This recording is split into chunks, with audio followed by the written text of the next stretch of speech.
Hello friends. Acute Israel factoid. Remember the first videos of IDF soldiers brutally raping Palestinians back in 2024 with metal rods to death?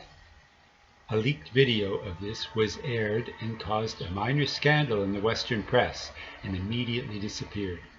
The leaker was the prosecutor, Major General Yifat Tomer Yerushalmi, who realized that this indisputable proof, filmed by the perps for later viewing, that it wouldn't lead to conviction.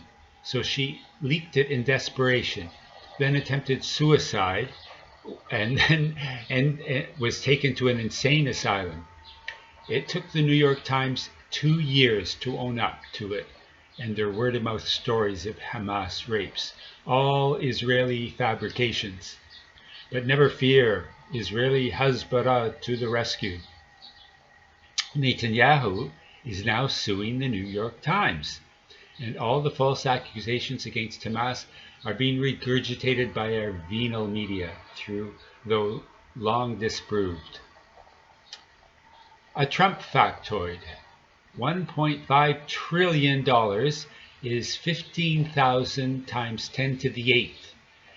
Which divided by the American population works out to $5,000 for each family for the privilege of having a military that keeps losing wars and that nobody wants, and that starts its own wars and then loses them.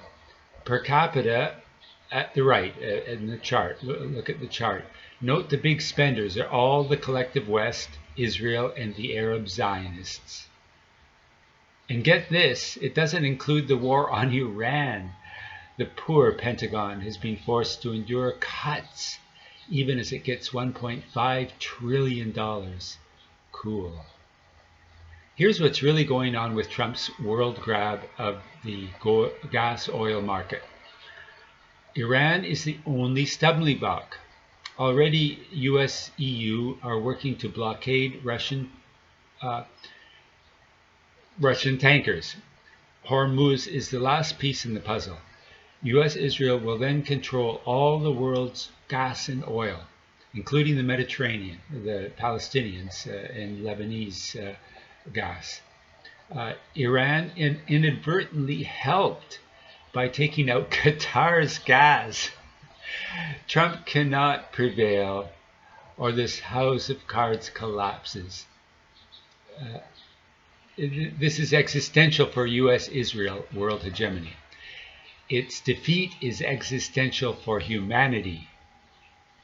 It's United States of piracy. Thank God for the Caspian Sea and the holdouts, Russia, China, Iran. Check out the full story at Black Agenda below. The manifesto of the mass murderer in the San Diego mosque, killing 3, referred to 2 killers who carried out Islamophobic mass murders in Canada as inspiration.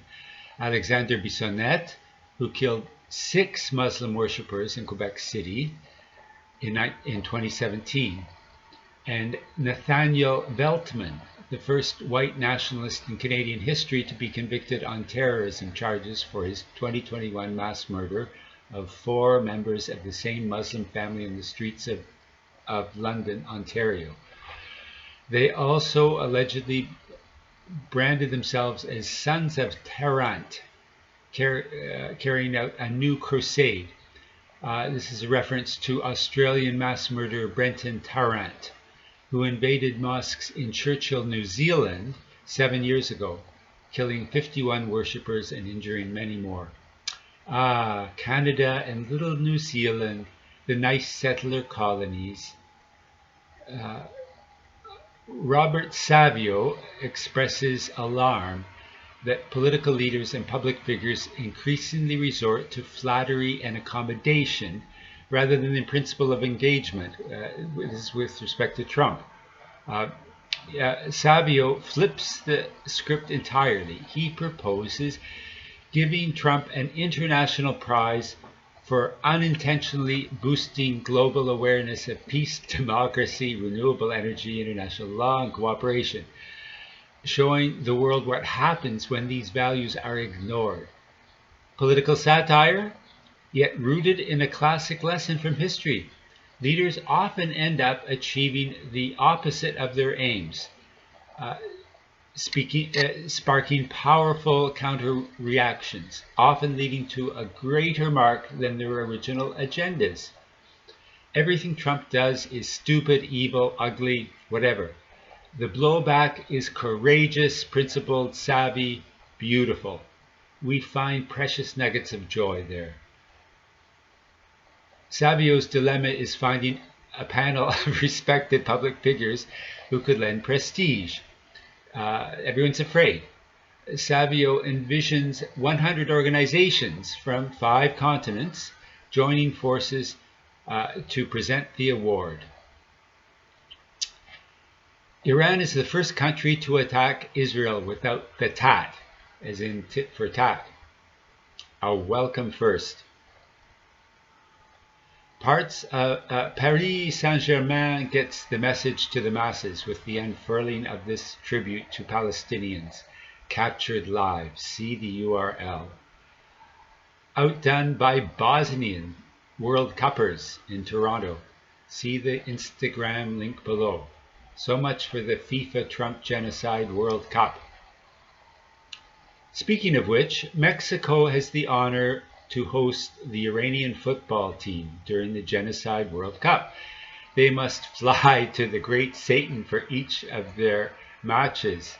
They may actually play against the Great Satan. Stay tuned. Iranian women speak up, or rather sing up. This is our homeland. Goosebumps go viral. Thanks. Keep your bombs to yourself. Stay away from our land. This is our homeland and our freedom.